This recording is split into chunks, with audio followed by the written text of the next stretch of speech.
Hey, welcome to episode 734 of an ongoing series where we basically take the camera everywhere we know.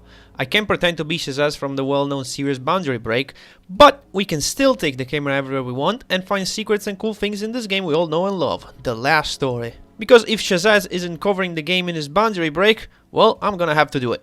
So let us begin. There are a few things I want to show in the beginning, and then we'll slowly work our way from the start of the game until the end and see what discoveries we can make. The first thing I want to talk about are the scenes where characters converse with each other. You never get to see this in game, but their models are fully rendered at all times, even if you can only really see the upper half.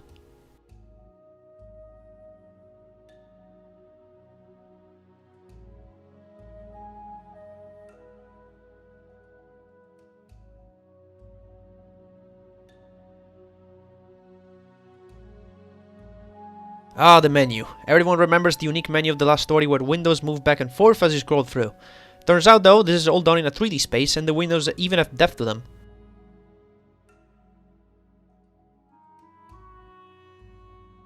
Lastly, before we hit new game, is Yurik's iPads. I bet you all wonder if below Yurik's iPads you can see the stone he shows in a couple cutscenes. And yes, you can indeed see it. It's very blurry, but it's there. Alright, let's explore this game from start to finish.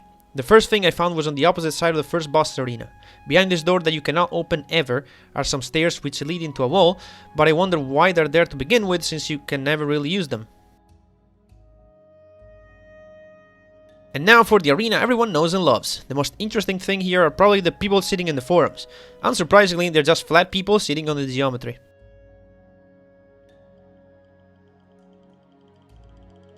If you ever wondered if Lisa's in the cart when she sneezes, well, she's not there. Again, not very surprising. I was surprised just a few seconds later though when I checked out the fireworks. I thought they were just a flat GIF, but it doesn't seem like that at all.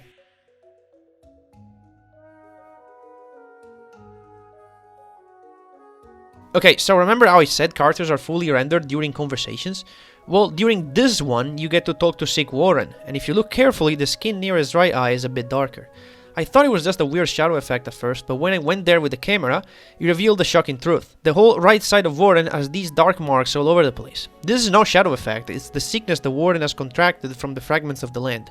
Kinda hard to tell without a free roam camera. Stargazer's tower is a pretty cool location, and now we can take a better look at those distant towers.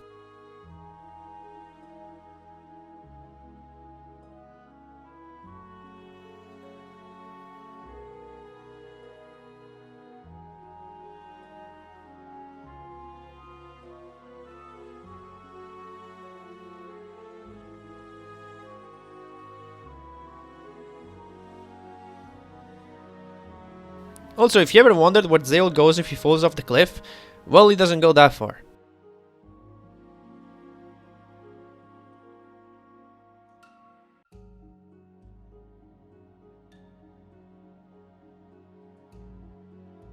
Quick step back to the title screen. All title screens could be explored with a free cam, but there's not really much to say about them. In this one though, we can check Zale's and Callista's faces as they watch the stars, and unfortunately they just have a blank expression. As expected, honestly. And now I have a short bird's eye view of strolling through Leslie's town.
Reflection! Yes, The Last Story has reflective floors.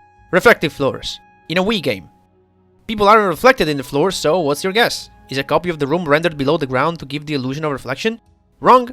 It seems like the reflection is generated dynamically from the camera's origin. Could be a good solution to ease the workload on the Wii's CPU. By the way, all reflective floors in the game work the same way, so I'm not showing off all of them.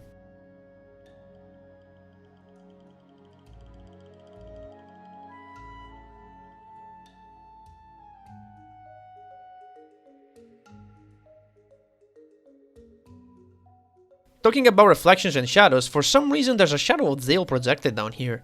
You can see this normally, but I don't know why you would ever look there to begin with. Have you ever looked at the Lazulus mages from up close? Here you are. Looks pretty creepy from this perspective. On the cliffside path, let's take a quick look at the cannon stationed on the cliffs.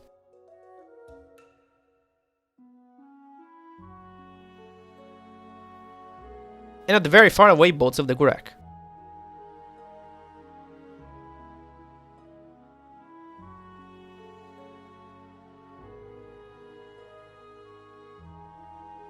Once aboard the ship, it is no surprise that the Lazulus castle you see in the distance is just a plain flat Zapag.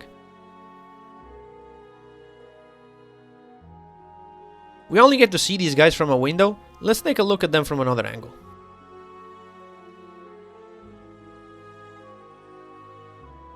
The Vono Islands are surprisingly very barren from the ship, but somewhat still interesting to look at.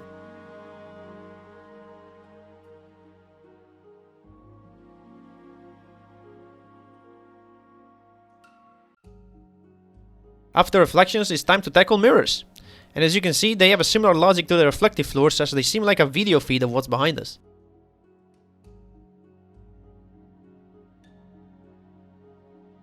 In-game, you can even make small camera movements and see the mirrored characters phasing in and out of existence, sign that they are being rendered or not. Mirania fans would probably want to know what her face looks like during this cutscene where you briefly get a close-up of her right eye. Well, I got a picture for this, which was very hard to catch because it only lasts for a moment. Also, this is one of the rare moments where characters aren't fully rendered even if they are off camera. In this section here, the party walks in this path automatically, and if you look through the gate, you can see Yurik hiding behind a column. But if you walk past the gate, the column does not exist in the next area. I wonder why they made those two columns. Still in Mysterious Forest, here's how the Dead Guardian looks like.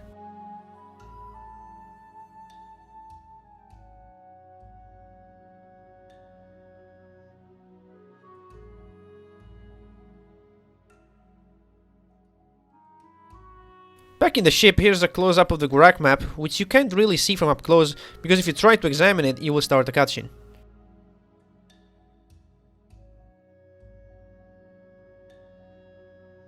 The only interesting part in the Gurak base was the view of the distant HQ. This one is not a JPEG, it's actually rough geometry.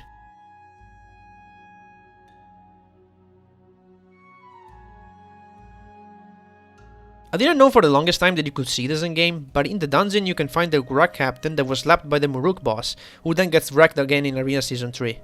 Again, you can see this in game, but we can take a closer look at him with a free cam. And to Zoran.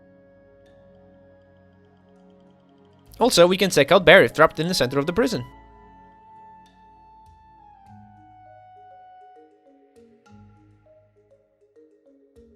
In the underground tunnels, in the room where you fight spiders and skeletons, you can see that behind the door there's the room where you first encountered the Necromancer boss, giving us a better idea of the layout of this place.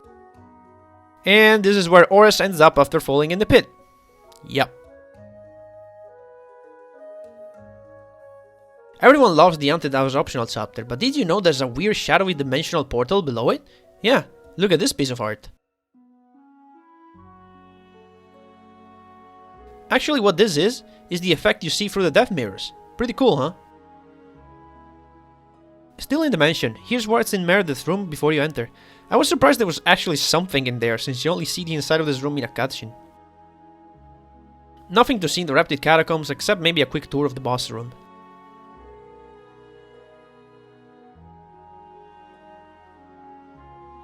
Forward to the Path of Darkness, we can finally see that the Shade boss has feet and hands. You can never see these in game. And now for a quick look around the lookout point.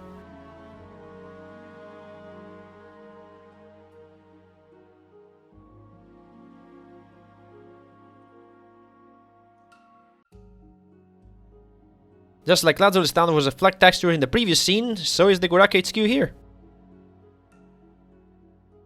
Let's also take a better look at the Gurak child enemy, since we can only see him from afar.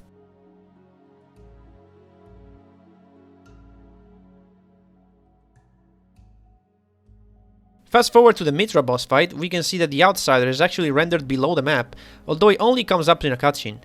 Also, the arena where the boss fight takes place is stored on the side of the room where we enter.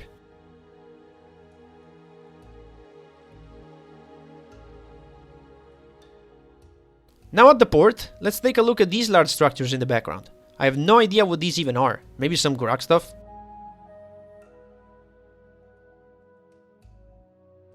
And for some reason there's a knight here, out of bounds.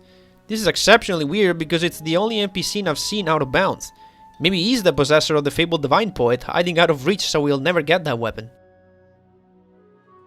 A quick look at the sea portion reveals that it's just a very large square of water.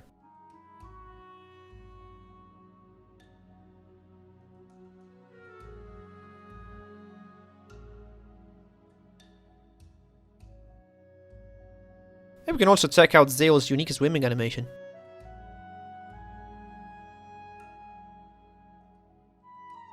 Not much to see in the Reptids cave except a quick look at the entrance.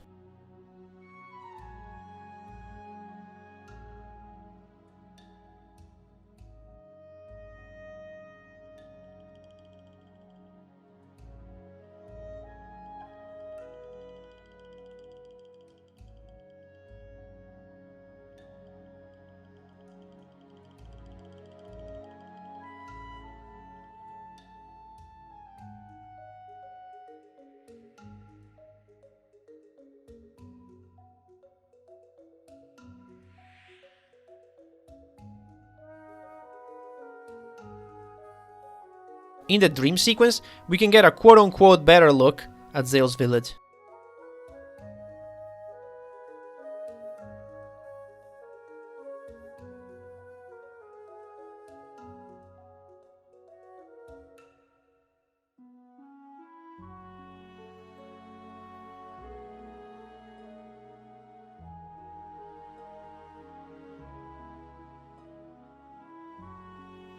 Next is the Cocoon Arena. For some reason, there's a huge chunk of rock below it. You can never see this in game, so I wonder why it's there. Same thing in the final phase.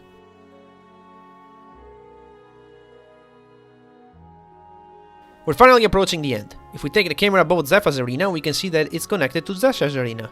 You do get to see this in game, but only briefly during the run back. Again though, it's interesting that the whole thing is rendered in, even though here it doesn't need to, since we're stuck in the first section. Coming to Garant, I mean Zangrak, here's a zoom out of initial arena. Not much to see in the second phase.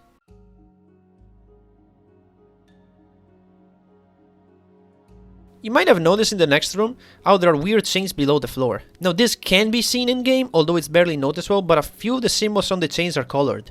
Again, don't know what's up with that. Nothing to see the final fight, except maybe these two cool shots of the finishing blow that were taken with the free camera. And for the final discovery, we'll go back to another title screen, the one in the epilogue. If we move the camera over to Zil, we can see that it's an impossible color scheme. You can try to replicate it and you can get close, but you can never fully make it. Just look at the shield, it's got two colors, gold on the outside and grey on the inside. This is not doable in game, as the shield can only have one color for all its parts.